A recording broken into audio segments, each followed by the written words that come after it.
Hey, right guys, Trade Much as Joe here, and today we are going to be ranking all the new films that I watched in 2021. This is not including rewatches, otherwise The Lord of the Rings would be at the #1 spot every single year, and I don't think that's fair. Or maybe it is fair, maybe it is fair to have Lord of the Rings at the #1 spot every year, I don't know. But we're just going to be going through every new film that I watched this year, and yeah, just going through the films I thought were terrible, the ones I thought were okay, and then the greatest of the greatest, the best films I watched this year. In terms of like films that actually came out this year, I think there are only like 10 or 11, so I'll do those ones first just in case anyone's curious what my favourite film of 2021 was. But I'm also including films that maybe came out in 2009, but I only watched it for the first time this year, if that makes sense. That's kind of how I've always done these videos at the end of the year, even though I've only done about like 2 other ones, so you know, not the biggest track record, but I want to try and do this at the end of every year going forward. And I will also be doing every TV season that I watched, and then every game that I platinumed this year, got a platinum trophy on. So they'll be coming out either before this or after this. So yeah, they'll be kind of fun to do, like an end of year roundup before 2022 begins. So let's do this. This should probably go without saying, but I'll say it anyway. You guys might not agree with where I kind of rank these films, but that's cool. Let me know your favourite film of 2021, what was the best film or the top 3 films you watched this year. And I should be curious to know, because I know like a lot of great things didn't come out this year, and there was one film that I was really excited for and got terrible reviews, and now I refuse to see.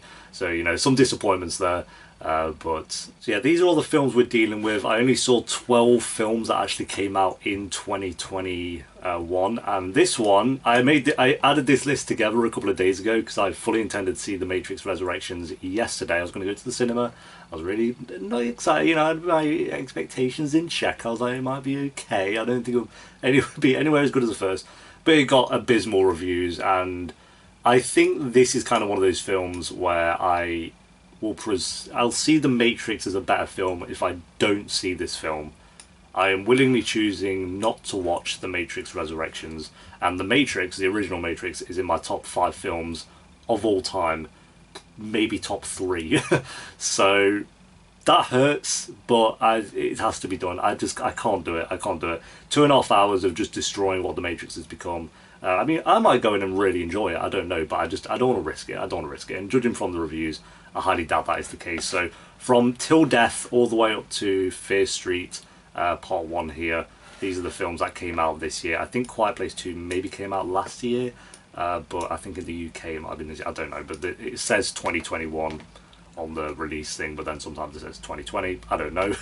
But I've just added it there for now. And then we have all these films that came out in different years, but I got around seeing for the first time this year. So Till Death, I'd say it was actually really good. I haven't seen Megan Fox really in a film since Jennifer's Body, like Transformers, and you know, she was really good in Jennifer's Body. I think that's a film that people have grown to really, really love over the years, and I really, really enjoy it. So it's good to see her in a kind of like horror thriller vibe going on here, where she kind of goes away to this cabin in, not in the woods, but in like the snow for once, so a little bit different there, and then is obviously hunted down and has to fight to survive throughout the entire film. But it's actually really good. It's got a really good story. Megan Fox is really good in it. I hope to see her in more films as time goes on. It seems like she's kind of jumping back into the acting life and doing good projects as well. I think that the last 3 films she's picked have all been like really well reviewed. So yep, really enjoyed Till Death. I won't say it's like that fantastic, but it did have some good sequences in there for sure. Spiral, oh dear. I really like the Saw films, even the bad ones. Even the bad ones I have like a lot of fun with. Jigsaw, which came out in I think 2017, was probably the worst out of all of them. I don't know, maybe the final Saw film is kind of really bad, but it has Chester Bennington in, so I always give it a bit of a pass because Chester Bennington's in it. But Spiral, Chris Rock, I like this guy, but in Spiral, he annoyed the shit out of me. He couldn't act. I thought the comedy was awful. I thought a couple of the traps were pretty cool, but I don't know. I like that they kind of diverted away from going down it being Jigsaw. I know it's still kind of about him, but you know, it's a different kind of killer imitating Jigsaw and not just doing the same thing. So I liked that it kind of tried to go for a different path, but I don't know. I don't know if I'd say it was terrible because it did have some good sequences in there, but not great, to be honest. I kind of wanted this one to be at least really good, and it just wasn't. I don't think there'll be any Saw film that comes out from this point forward that is going to be really good. I just kind of maybe have to accept that they're all going to be either they exist or they're terrible, and this was one of those that existed. And Chris Rock, he really annoyed me in that film. He could not act to save his life, like, unfortunately. So, yeah, Spiral, it existed.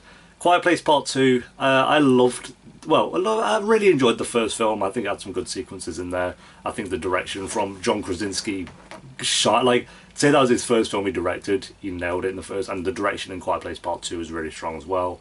Really liked the characters, but I felt like some of the sequences were kind of rushed. I felt like the ending it kind of ended like the first one did, where it just ended very suddenly, but it wasn't as emotional as the first one was. Really enjoyed the first 10 minutes. I thought the first 10 minutes was maybe even the peak of the entire film. Emily Blunt was great, but I don't think I enjoyed this one as much as the first. I'd say it was really good and just a little bit better than Till Death. There was, I'm assuming they're going to do a part 3, maybe wrap it up there. Hopefully John Krasinski comes back to do a part 3. I don't know if he's said that yet, but yeah, I felt like this was a good middle part. And if part 3 is as good as 2, then you do have a very solid trilogy there as well. So yeah, it was good, just not as strong as the first one for me. Inside, God. I think I've seen this film 3 times. Yeah, 3 times, and then, delved into some of the songs from time to time as the year has passed by. But this might be, honestly, the best film that I saw this entire year. I don't know, there are a couple of great ones I'll get to. But in terms of films that came out in 2021, this might be the best. I loved it. Bo Burnham, I've kind of delved into more of his stuff since watching Inside. This is kind of one of those that you saw, the music was everywhere, so you kind of had to watch it. And yeah, I loved it. I don't know, just the way he has created this like hour and a half masterpiece in one room during COVID, and he did it all by himself. I know obviously some people obviously helped here and there as well, but for the most part did it all by himself, and no one will ever be able to top that. The songs are catchy as fuck, they're great. He actually has like a bit of a cool arc going on in there, but even though it's just kind of his life and him declining as COVID goes on and stuff. But I thought it was a masterpiece. I don't have a single flaw with it. I don't think there's one bad song in there. There's songs that I'd rank higher than others for sure. All Eyes on Me is perfection. I've listened to that song over and over and over again. That was my favourite from the film. But yeah, I adored it. I'd happily watch this a 4th time, maybe next month. I'll get around to it for the 4th time next month. But yeah, that is probably my favourite film of the entire year. So made me cry twice. Watched it the first time, cried. Watched it the second time, cried. Watched it the third time, didn't cry, but I did tear up a little bit. So yeah, I loved it. And then we jumped from that to Old. Old was. Is it better, or I'd say better than Spiral for sure, but it existed. A lot of people really, really like this film. I don't know I don't know if it was done on purpose, but some of the shots were terrible. Like there were characters behind things and you couldn't even see them, and it wasn't even focused on them. I thought the acting was awful, like really bad. There was, some good performances, I guess, passable performances, but for the most part, and I don't know if it was done on purpose, because some people are saying, oh yeah, it's like done like that on purpose, but for me it's just kind of annoying. I thought the concept was fantastic. It's like all these people kind of go onto a beach and time is like moving really rapidly there, so people are getting old very quickly. I think they have like an hour on the beach is like, I don't know exactly, but I think it's like 7 years taken off their life or something like that, maybe like 5 years or something. So it's a really good concept, but it just, I don't know, I saw it as more of a comedy. Maybe, if you see it as a comedy, maybe it's higher up, but for me, I don't know if that was the point. So I'll put it as it exists. It's not a film I'd watch again, but yeah, I don't know. Some people really loved it, I just didn't really get it, to be honest. He's All That. Oh god. Yeah, I did watch He's All That. You know what? I'm not on this Addison Rae hate train that a lot of people seem to be on. I think she actually seems like an alright person. A lot of people just hate her for really... I'm sure there's a few reasons why they have their reasons as to why they hate her, but I don't. I think she seems like an alright person. So Addison Rae is surprisingly not the reason I didn't like this film. I just thought the acting was bad, the script was awful, the chemistry between these two was kind of non-existent. Well, it actually was non-existent.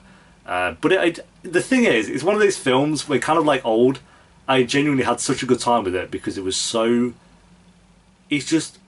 How does the film exist? You just kind of watch this like, what is going on? How are these people acting the way they are right now? And you just kind of have to sit there and embrace that. And, you know, it's a terrible film. Don't worry, I'm not going to put it anywhere higher than terrible. But I had a good time with it. If you're going from enjoyment, I'd probably put it there. But as an actual film, I can't put it higher than terrible. I do feel bad for Addison Rae because she's trying to do all these different projects and people are just ripping into her, and she's picking projects like He's All That, which is just... I mean, even the logo... What's this? Even the logo for He's All That, maybe it's a replica of the original, but God. The Suicide Squad, another film that people seem to adore when it came out, and you know, it had some good sequences in there for sure. I don't think I loved it as much as other. I'd probably put it in... I'd say really good. I won't say it was as bad as Old or Spiral. I do think it was pretty good. Just not as good as Till Death or Quiet Place Part 2. It's just some joke, like there's bits where like Harley Quinn's walking around just going, I'm walking around really angrily. And I'm like, oh, alright, what the fuck? That was the comedy it was kind of going for. I did like the Shark. The Shark character was cool. Deadshot was cool. Peacemaker was alright. Like they did have good characters in there. They had good action sequences. I just think the comedy for me was kind of like very hit and miss. But I guess it kind of is with superhero films in general anyway. So yeah, I did enjoy it. I just wouldn't say I loved it as I think a lot of others did, maybe. I don't know. Pig. This film, maybe the biggest surprise of the year for me. I loved this film. Nicolas Cage is kind of one that I've delved in and out of his filmography from time to time, but never really fully focused on. You know, I know a lot of people love him as an actor, and I think this is the film where I was like, yeah, he can act. If he puts his mind to it, he can act. And I know even his joke performances, like he seems to be very self-aware with what he's doing. I love him as a person, but I've never really seen enough of his filmography to get a good grip on what he's like as an actor. But he was amazing in this film. The story kind of is like he owns a pig that gets taken away from him in like the first 5 minutes, and it's like his story of how he's gonna get this pig back.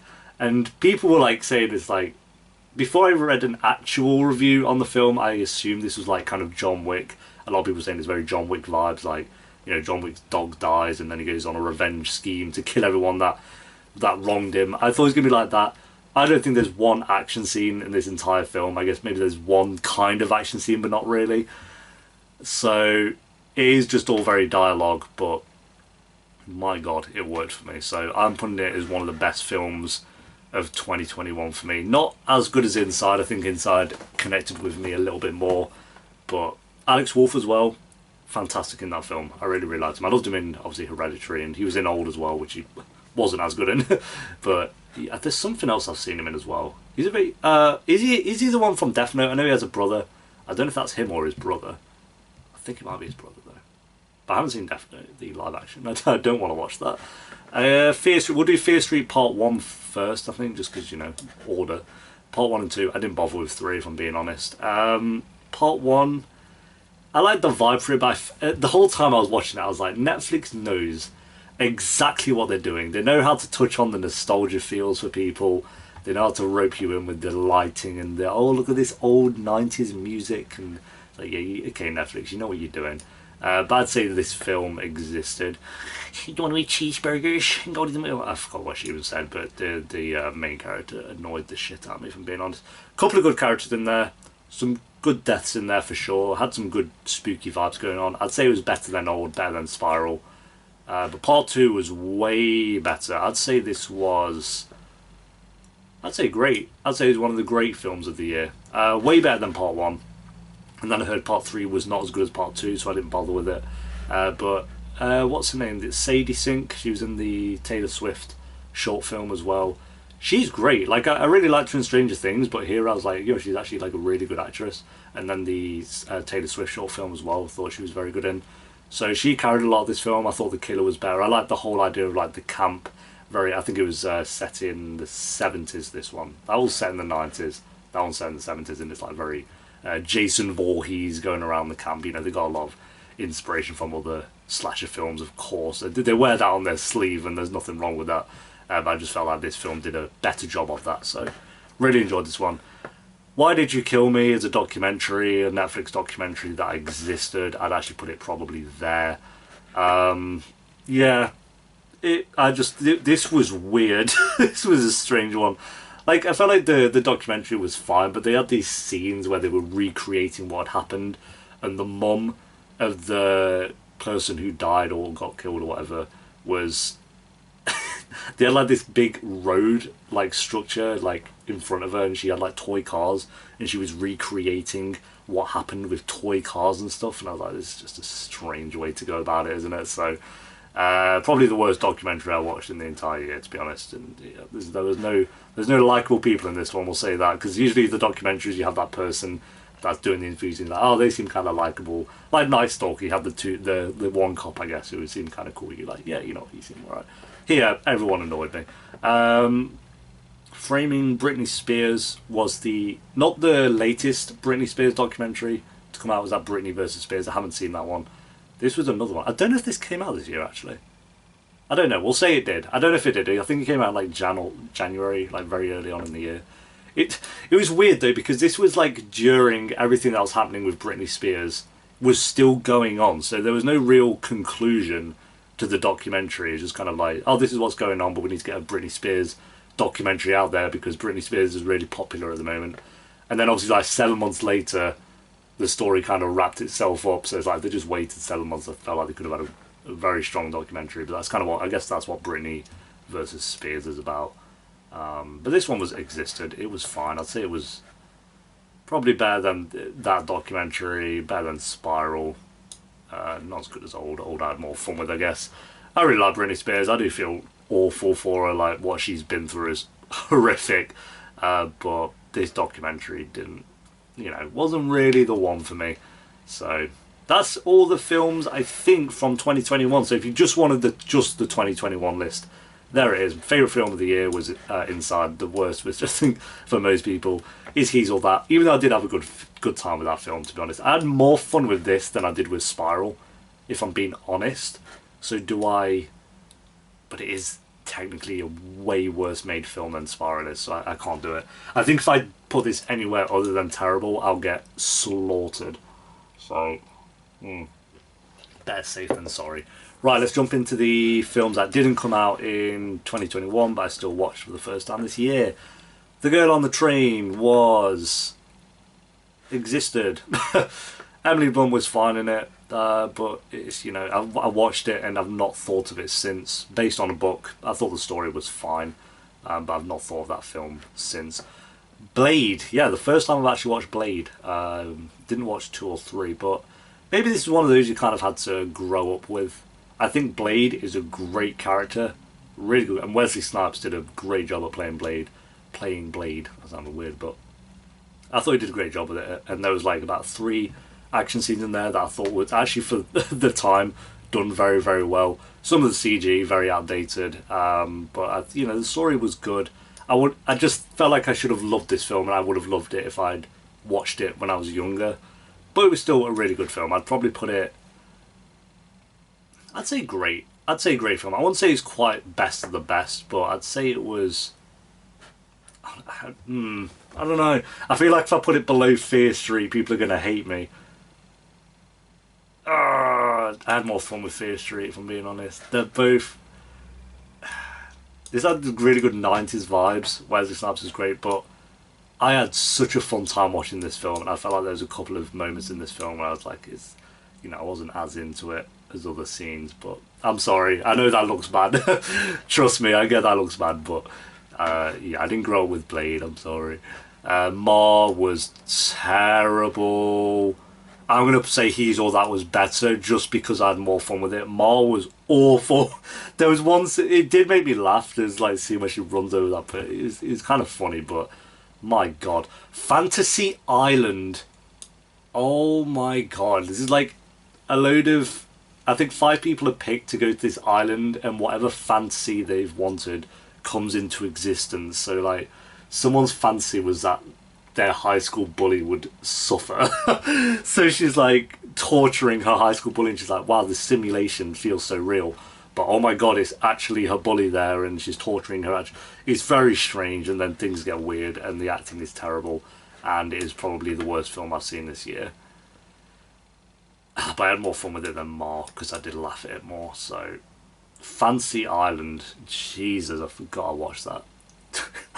If you want to, like, it's one of those films, kind of like He's All That. If you want to get high and watch a film, He's All That and Fancy Island are the two you have to go for. Maybe even Old.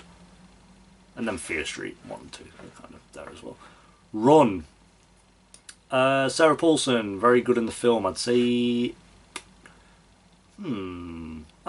they exist, but kind of there. It was better than this lot. I really enjoyed it for the most part, but I wouldn't. It's kind of one of those I've not thought about it since. It's just one of those I whacked on. It was like, yeah, it's okay. Had some intense moments in there. It's kind of like, I think it's based, not this one is not like based on a true story, but it's taken remnants from a true story.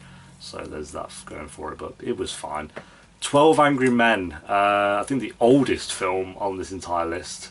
Yeah, definitely. I'm not like much of a go into the old films like from the 50s and the 60s. I do. There are films I want to, like Casablanca. I've not seen. Wonderful Life, stuff like that. I do want to watch, but I'm just, I think you have to, for me, be in the zone for that. And 12 Angry Men, I was in the zone for it, and I loved it. This is one of the best films I saw the entire year. Just 12. It's all set in one room. 12 men, angry men, not quite angry, but kind of all in one room, and they're part of a jury, and they are debating whether this man that you get one glimpse of in the first scene is guilty or innocent, basically. And that's the entire film, but if you haven't seen it, it's very short. I do recommend it. Kind of feels a bit like a play. It's done very well, and I didn't think I'd be as into it as I thought I was. I thought, oh yeah, this will probably be a really good film. I'll throw it on, but I loved it. I think I preferred Pig and Inside. It was again kind of like Blade and Fear Street. I'm probably going to get slaughtered. Like 12 Angry Men's way better than Inside and Pig. I'm sure, but I think they connected with me a little bit more. But I really enjoyed this. One I'd watch again for sure. I think it is very short. And it's easy to watch. Like I think I was in it like in the first couple of scenes. It does get you in straight away. So, Princess Mononoke. Oh my god, I can't believe I've never seen that. I've seen clips of this film before, and I did try to watch it maybe 4 years ago, but only got through. I think I put it on when I was very tired, and I did about 10 minutes of it. So, but I loved this film. Maybe I was debating for ages if it is my favourite Ghibli film, but I think Spirited Away just has it still, because I grew up with Spirited Away, so it's going to always have that vibe going for it. That I grew up with it, but I loved it. I'd say second favourite film of the year. But I mean, there is a couple more in there that I'm like, I did adore, to be fair, but yeah, I absolutely loved this film. Thought the animation was beautiful, the story was great, the main characters were wonderful. So I just like the world as well. Like, I think the one thing this had the one up on Spirited Away for me was kind of just, I don't know, like them being in the woods and running around on wolves and shit. That's just cool. And the guy like throwing spears and like the arms flailing off it just looked cool. So, but Spirited Away I just think is the better story and has the better characters, and the world of that fantasy world anyway, I think is kind of better than Princess Mononoke, if I'm being honest. But I did like this kind of like tribe vibe it had going for it, so I love that film. If it's not my favourite Ghibli film, it's definitely the second. So Easy A, I really thought I'd love this film, like, because a lot of people saying it's kind of on the level of like Superbad and Perks of Being a Wallflower, 10 Things I Hate About You, like that kind of realm of great coming of age films. But Emma Stone was good in it.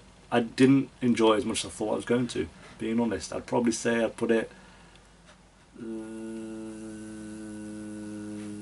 there, maybe top of it. No, I preferred Fear Street Part 1 actually. It existed. I really thought I'd like this one. I didn't. I don't know. Something about it. I didn't find it that good. I thought the story was kind of unique. It was very different to how other coming of age films are, but I don't know, maybe you kind of had to be there with this film. I really thought I'd like this one. It was annoying. Because I wanted to as well, which is a shame. But yeah, PZA, not as good as I thought it was going to be. Resident Evil, I did all the Resident Evil films, but I have seen 1, 2 and 3 before, so they are not on this list. I've not seen 4, 5 and 6, and my god, I never want to see 4, 5 and 6 again. These three are just... I love the Resident Evil games. I even like, I'd say, the first Resident Evil and the third one. I'd say the third, 1 and 3 are watchable. 2's awful, but it has some good sequences in there. 4, 5 and 6, I watched all 6 with my dad, and we were just laughing. These are hilarious. They're hilarious. So, enjoyment-wise, they'd be high up. But as actual films, I'm putting 4. He's All That has got to be better than... He's 3.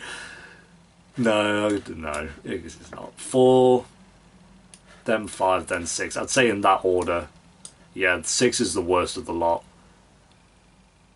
Yeah, I'd say that order. Yeah, they're just terrible. I had good fun with them, don't get me wrong, but my god. This was just Resident Evil... Or was it this one? It was just Resident Evil 5. Every monster and everything was just from Resident Evil 5. It was weird, but... Yeah, I don't know what they were thinking. I don't know what they were thinking with these films, but to be honest, they were awful. But if you want a good time, definitely watch them, because I had the best time. Blair Witch Project. First time I've ever seen the Blair Witch Project, and I thought it was... Yeah, I'd say best of the best. I've seen this documentary style done. I know this was the first film to really nail the horror. It was the first one to ever do it, I think, the horror documentary vibe. And I've seen a few since then, so I kind of, going into this film, I had to be like, okay, this was the first to do it. Let's go with that mindset. And even that aside, like, I loved it. I thought it was intense. I think something about just being in the woods alone. I know she's not really alone, she has the 2 mates as well, but basically alone in the woods at night hearing things, that is like a phobia for me anyway. So you would not catch me in the woods at night, you having a laugh.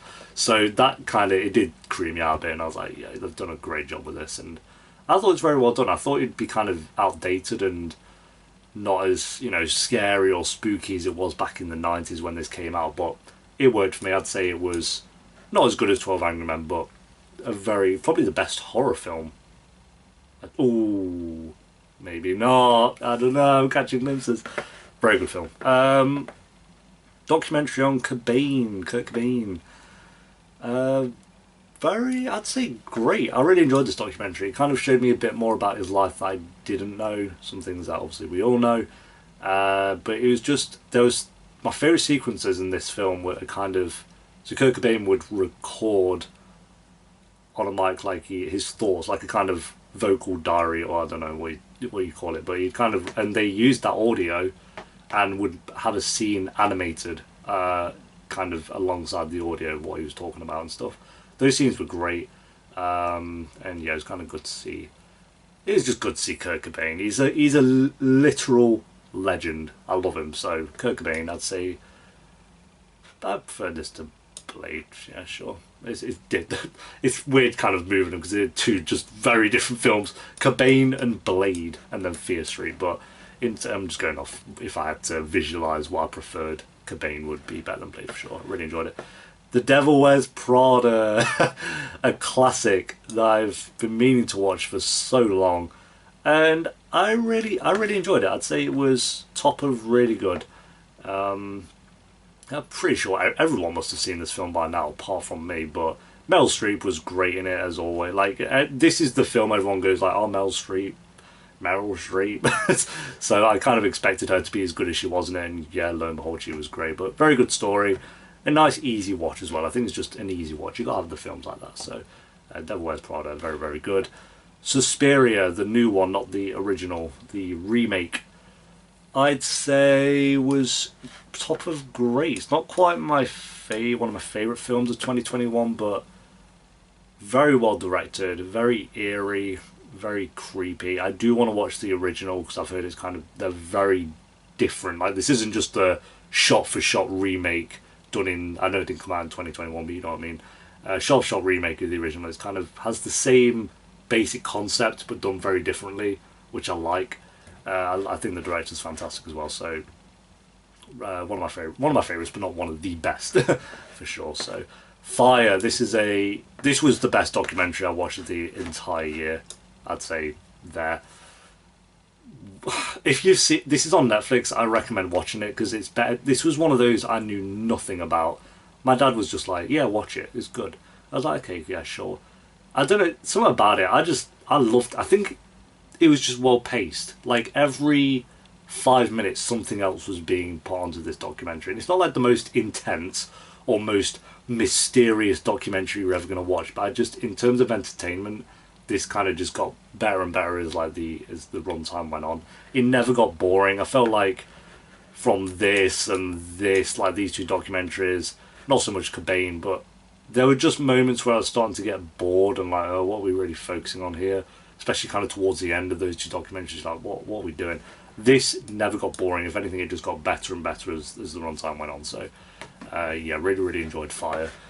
And it's on Netflix, so I do recommend it. And it's better to go in just like I did. I went in knowing nothing about it, really. I knew it was about a festival. That was it. Sorry to bother you. This is another one I thought I'd love. Because my sister loves this film. And I'd say I was really into it for the first kind of 40 minutes. And then it just, I know it's purposely, then it got very weird. If you've seen the film, you know. It gets very weird kind of halfway through it. And I get that was the vibe, but I just felt like I wasn't really on board with what they were kind of going for with it. Very funny. I thought the main actor, I don't know his name, but I've seen him in a lot. He's doing a lot of great projects recently. He was fantastic. Tessa Thompson was great in it as well, and Stephen Yeun's in it as well. But first 40 minutes, I'd say, were up here. Then it kind of got weird. I'd say it's probably down. No, I preferred it to Suicide Squad for sure. So, yeah, I did like it. I just felt, again, kind of one of those I felt like I'd love more. Kind of like Blade, I felt like I'd love it more than I actually did. So, it's still worth a watch, but it does get very, very weird. Yeah, we can kind of talk about spoiling it, but yeah. The Trial of the Chicago 7. I think I watched this straight before or after Sorry to Bother You. It's kind of like a back-to-back viewing on that one, but yeah, this was really good. It's kind of not, it's one of those I've not really thought about it since. I felt like the acting was very good. It was very by the books. It did have some good satisfying moments in there for sure, I guess. Everyone did their job, did good acting throughout it. Is like kind of, yeah, well done. But no, the judge, I don't know the actor, but the actor who played the judge, he was a knob. He played his role very well. So I'd say it was probably not as good as Devil Wears Prada, not as good as Quiet Place 2, but definitely better than Till Death. So yeah, really good film. Scream 3, if we're going to do Scream 3, we've got to do 2 and 1.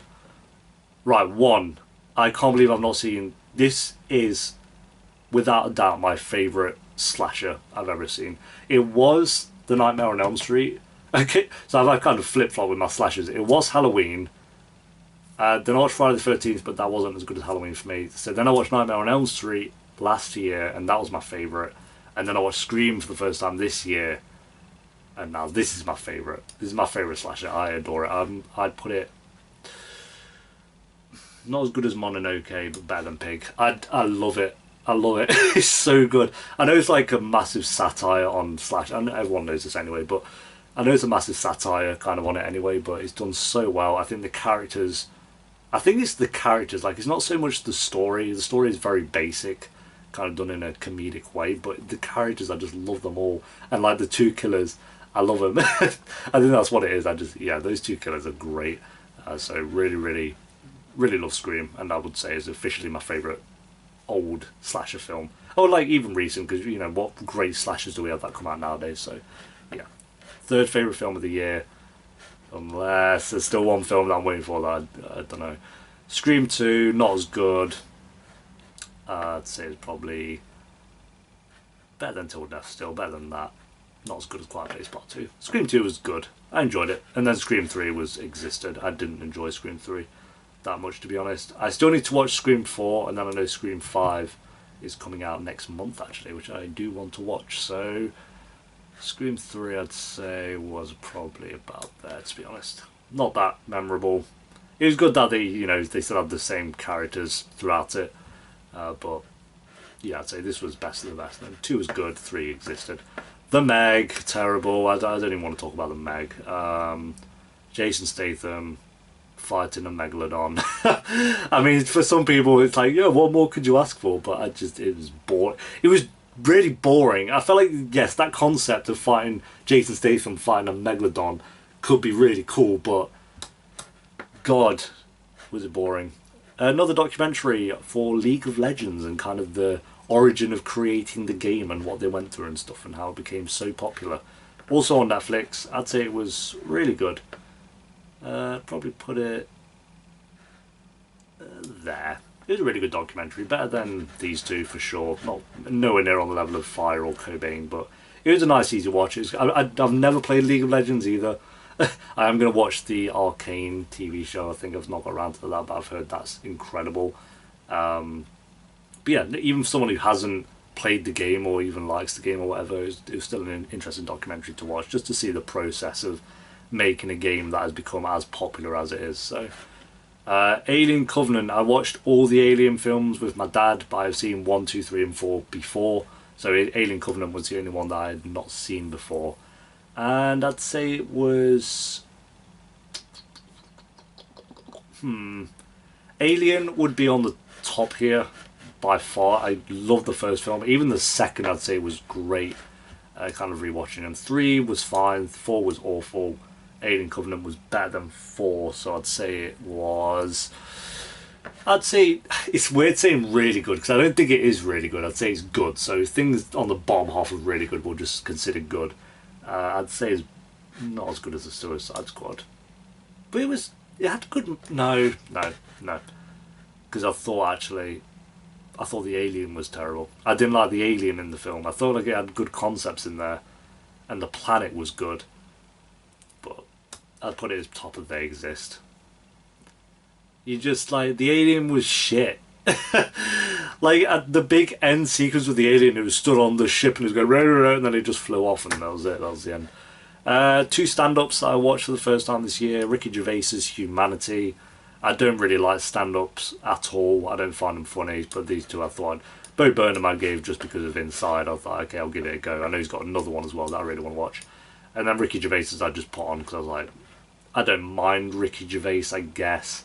If I had to watch a stand-up, it would be Ricky Gervais. And it was good. There was some jokes in there that really flopped for me. Like his whole Bruce Jenner bit at the start for like 15 minutes about trans people. I was like, okay, cool. Well, I want to be a gorilla. It's like, okay, mate. So some things that, like, you know.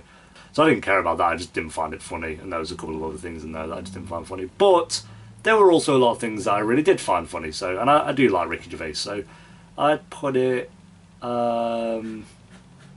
maybe there. Slap bang in the middle of good. It was enjoyable. I'd say it was like a 70% of it was funny, 30% of it was really not funny. So it was fine. Bo Burnham's was way better. Yeah, like I said, I don't really do stand-up at all, so it's hard to compare, but I felt like this had more to it. It wasn't just about him trying to be funny. There was more going on kind of beneath the surface for this one, and you know, he did more songs that I thought were not as good as Inside, but meant different. It was different. It was different to Inside. I wasn't trying to be Inside. I know this was before Inside anyway. And the last 10, 15 minutes, peak of the entire bit. So I'd probably put it above Fear Street Part 2 for sure. But yeah, not quite up here for me, but still really, really strong. I love Bo Burnham. I hope he gets another project to make next year. Fantastic Mr. Fox, I watched for the first time 2 days ago. Loved it. I thought the animation was beautiful. Characters were really likeable. The cinematography was to die for. George Clooney as well, maybe his best role ever that I've seen him in. I loved him in this, so I'd say great. Not quite as good as Bo Burnham's here, but yeah, really, really enjoyed Fantastic Mr. Fox. I felt like I knew I was going to enjoy this because I've heard such great things anyway, and I was in the mood for it, but I wasn't before, so I've been meaning to watch it for like 4 or 5 months now, but I knew I wanted to be in the mood, and I was, and really, really liked it. Very funny as well, actually. Surprisingly funny. The Platform. This came out last year, I think, like mid-peak COVID time. Kind of about... It's like a prison cell. I think there's a load of floors that go down vertically, and this big platform comes down with food on to like feed them all, obviously. But the people at the top, so the platform comes down, it like stays at each platform for maybe like 30 seconds, and they can eat whatever they want. But like people at the top are eating all the good food basically, and as it goes down, as it keeps going down, obviously there's less and less food being distributed, and it's like kind of gets darker. Like the people on floor 100, for example, is like, how are they feeding themselves? Because there's barely any food left. Well, watch to find out. But yeah, I really enjoyed this. I think it's subtitled. I watched it in the original audio. Obviously, I can't do dub with live action, but I was surprised. I really, really enjoyed this one. I'd probably say it was in the greats. I'd say bottom of great, but still great. I really enjoyed it. Had some intense moments in there for sure, and I actually liked the ending. The ending was pretty cool. So, right, I'm not ending on Pet Sematary, so we'll put Climax down here. But the Curse of La Llorona has Linda Cardellini in, who I love. Cardellini, I even said the name wrong. I'm saying that I love her, but yeah, she was great. It was kind of like in this Conjuring universe that has been created. It existed. It was fine. Had some good scares in there, but not as good as that, I'd say. Better than Scream 3, but not as good as Easy A. I did prefer Easy A and Fear Street, so yeah, it was fine. Pet Sematary, again, fine. Not that memorable. God, we've expanded the exist. Did I prefer this or La Llorona? I preferred Pet Sematary, I think. It was a little bit different, whereas this wasn't. It was like the same thing I've seen a billion times. So, I'm kind of bored of this Conjuring universe, to be honest. It's been beat to death. So yeah, I put Pet Sematary there. And obviously, Matrix Resurrections was going to be on here, but I refuse to watch it now. So, Climax is the last film. And this film, dude, so good. Again, it's subtitled, but no. Is it subtitled? Yeah, it is. I don't know why I've just thought... I don't know why in my head I was like, is it subtitled? Maybe I didn't even notice it was subtitled because I was just so into the film. I don't know, but this is like about all these people, they're part of a dance group, and it starts off, they're all dancing, everyone's having a good time. For a long time, there's like 2 sequences in this film where they're all just dancing for maybe 10 minutes each time. Maybe even longer. It felt like longer. There was 2 like full dance sequences in this film, so you're gonna get a lot of dancing. But then I guess it's kind of a spoiler. I don't know really, but then we'll just say, okay, I won't spoil it, but we'll say things start to get very weird and very trippy and very anxiety-inducing very quickly. Things go wrong very quickly, and as an example, say someone's like tripping the fuck out, and they're like freaking the fuck out, and you're like, what's going on? What I love about it is you never see... They're clearly like seeing things, like horrific things going on, but you never see what they are seeing. You're like kind of outside, like watching their reaction to what they're seeing, and that shit's like done so well. So you do still see a lot of things. There's still stuff going on, but there's like one scene in particular where she's seeing some dark shit, but you never know what it is because it's I don't know. It's hard to talk about without spoiling it, but I loved it. I'd probably say it was my... Do I prefer this or Scream? Oh, it's between these two. I prefer Climax. Climax is just so good. It's so good. Yeah, I'm happy with that. That is my official list. So my favourite films of the year. Number 1 was Inside. Number 2, Princess Mononoke. Number 3, Climax. Then we have Scream, Pig, 12 Angry Men, the original Blair Witch Project, and Fire, the documentary. And then yeah, Make Happy was wonderful. Cobain was great. Platform was surprisingly good, and then all these were good. These were fine. These were all terrible. 3 Resident Evil films. He's all that. Even though I feel bad for Addison Rae.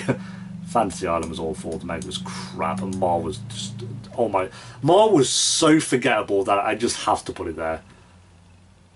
This is one of those films I look at and I was like, was there one good moment? Was there a moment? There's one scene, I guess, where she ran someone over just because it made me laugh. So I guess maybe for that it has the edge over the Meg, because Meg didn't make me laugh at all. Yeah, that's fair, I'd say. More had one moment that made me go, the Meg didn't, so the Meg is the worst film I've seen this year. There we go. That went on for a lot longer than I thought it was going to. How long was that? Jesus.